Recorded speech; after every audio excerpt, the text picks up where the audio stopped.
Iran versus امریکہ اسرائیل versus Iran, یہ تھی جنگ، سیز فائر ہو چکا ہے۔ اب سوال یہ ہے اور بحث یہ ہے کہ کون جیتا کون ہارا، کچھ کہتے ہیں کوئی جیتا، کوئی کہتا کوئی جیتا، لیکن میں اس کو ایک فقرے میں بیان کرتا ہوں، اس کے بعد پھر اس پہ بات کرتے ہیں ڈیٹیل میں۔ ایران جیت گیا اس لیے کہ وہ ہارا نہیں، اس نے ہار نہیں مانی۔ امریکہ اور اسرائیل ہار گئے کیونکہ وہ جیت نہیں سکے۔ تو بڑی سادہ سا یہ فارمولہ ہے۔ میاں طاہر حاضر خدمت، میں سب سے پہلے ہم ایران کے بارے میں جائزہ لیتے ہیں کہ اس جنگ میں ایران نے کیا کھویا، اور پھر اس کے بعد آئیں گے کہ اسرائیل نے کیا کھویا اور پھر کس نے کیا پایا۔ تو سب سے پہلے تو ایران نے کیا کھویا۔ ایران کے اندر اسرائیل کے ساتھ جو جنگ شروع ہوئی اس میں بڑی تباہی آئی۔ ایران کی پوری قیادت جو ہے وہ قتل ہو گئی، اس کا صفایا ہو گیا ما سوائے خامنہ ای کے۔ پوری فوجی قیادت، پوری ان کی جو سائنسدان ہیں ان کو قتل کر دیا گیا، اور وہ ظاہر ہے کہ اندر سے جو ایک نیٹ ورک تھا، جو غداری کا نیٹ ورک تھا، جو موساد نے بنایا تھا اور را نے مل کے بنایا تھا، اس نے اپنا یہ کام کر کے دکھایا۔ لیکن کیا ایران کو جو باہر سے اس پہ حملے ہوئے اس سے کیا فرق پڑا؟ تو وہ دیکھیں تو ہم دیکھتے ہیں کہ ایک بات اور اس میں اس کو جھٹلایا نہیں جا سکتا، وہ یہ ہے کہ ایران کی فضاؤں پر اسرائیل کا قبضہ رہا، کہ برتری رہی۔ اس کے جہاز، اس نے جب دل چاہا جہاز بھیجے، جب دل چاہا انہوں نے اپنی بمبارڈمنٹ کی، جس نشانے پہ چاہا اس نشانے پہ بمبارڈمنٹ کی۔ ان کو جواب دینے کے لیے کوئی چیز موجود نہیں تھی۔ کیوں؟ کہ ایران کے پاس فضائیہ ہے ہی نہیں۔ تو اسرائیل نے اپنی مرضی کے نتائج حاصل کیے۔ لیکن پھر جو اصل مقاصد تھے وہ تھے دو، ایک یہ کہ ایٹمی پروگرام، ایٹمی پلانٹ کو تباہ کرنا، اور دوسرا رجیم کا چینج کرنا، یعنی کہ جو اس وقت حکمران ہے، طبقہ ہے، اس کی جگہ کسی اور کو لے کے آنا۔ اب ان دونوں مقاصد کے حصول کے لیے اس نے امریکہ سے ہاتھ ملایا، اور امریکہ دوڑا چلا آیا اس کی مدد کو۔ امریکہ نے اتنے بڑے بڑے اپنے بومبر جہاز بھیجے، اور وہ کہاں امریکہ سے چلے، اتنا بڑا خرچہ آئے، بہت سے جہاز جو ہیں وہ اڑائے گئے فضاؤں میں، کنفیوز کرنے کے لیے، لوگوں کو یہ بتانے کے لیے کہ یہ پتہ نہیں کون سا جہاز ہے، حالانکہ کسی سے کوئی خطرہ نہیں تھا ان کو، فضا میں تو ان کا کوئی مقابلہ ہی نہیں تھا۔ اور پھر وہ بمبر آئے اور انہوں نے امریکہ کی تاریخ کی بقول امریکیوں کے سب سے ہیوی بمبارڈمنٹ کی، اور وہ جو ان کے ریئیکٹرز ہیں ان کے اوپر انہوں نے اپنے بم گرائے، جو کہ وہ کہتے ہیں کہ ہم نے کبھی کہیں اور نہیں گرائے سوائے تورا بورا کے۔ تو ان بمبوں نے کیا کیا، اس کے نتیجے میں کیا حاصل ہوا؟ کیا وہاں پہ ایٹمی ریئیکٹر تباہ ہو گئے؟ کیا ان کا جو ایٹمی پروگرام ہے وہ ختم ہو گیا؟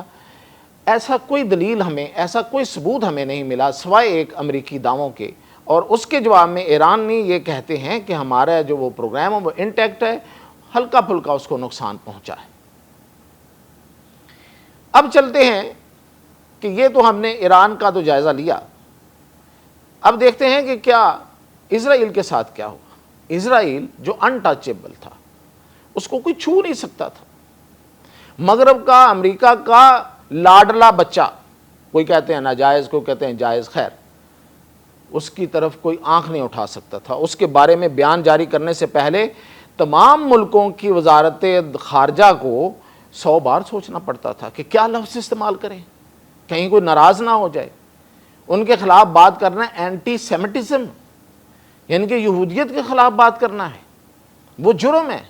دنیا کے بہت سے ملکوں میں سزائیں ہوتی ہیں، قید ہو جاتی ہے، ناپسندیدہ وہ بندہ قرار پاتا ہے، میڈیا سے آؤٹ ہو جاتا ہے۔ جو کوئی غزہ کا یا اسرائیل کا وہ کپڑا لپیٹ لے، اس کے خلاف نفرت کا ایک طوفان آتا تھا۔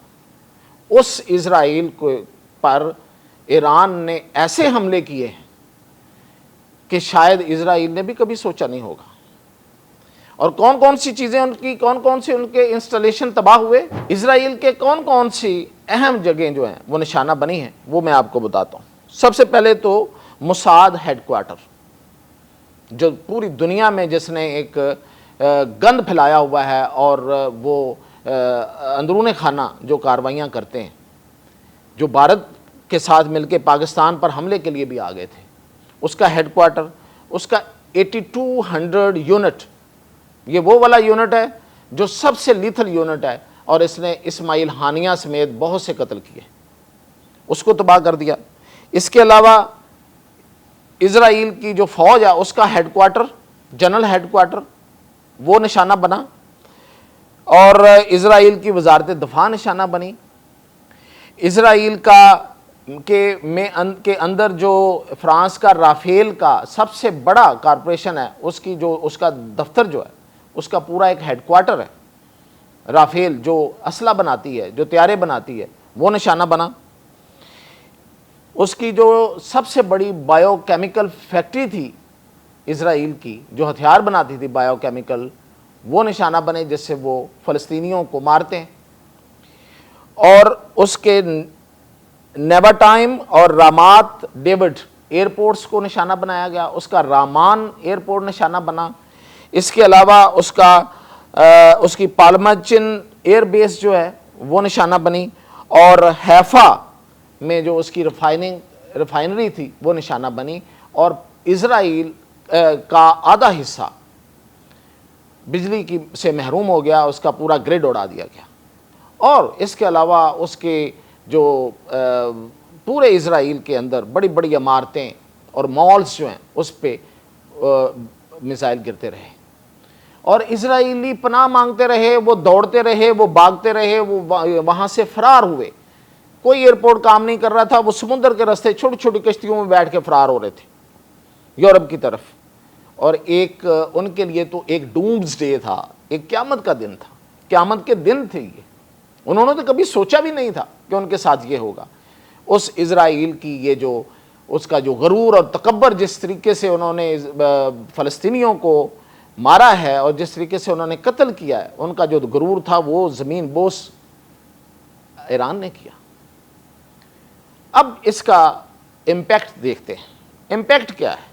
امپیکٹ یہ ہے کہ اسرائیل میں اب بڑی بڑی کمپنیاں نہیں آئیں گی۔ مائکروسافٹ کا آفس بھی نشانہ بنا۔ اتنا سا اسرائیل ہے اور کہیں پہ اس کی کوئی اور پناہ گاہ نہیں ہے، کوئی اس کے پاس کوئی بڑا پہاڑی سلسلہ نہیں ہے جہاں پہ وہ چھپ کے کچھ اور چیزیں بنا سکتے ہیں۔ اور اس اتنے سے اسرائیل پہ کبھی بھی کوئی بھی ڈرون اٹیک ہو سکتا ہے، کوئی میزائل لگ سکتا ہے، ایران چاہے کوئی اور چاہے۔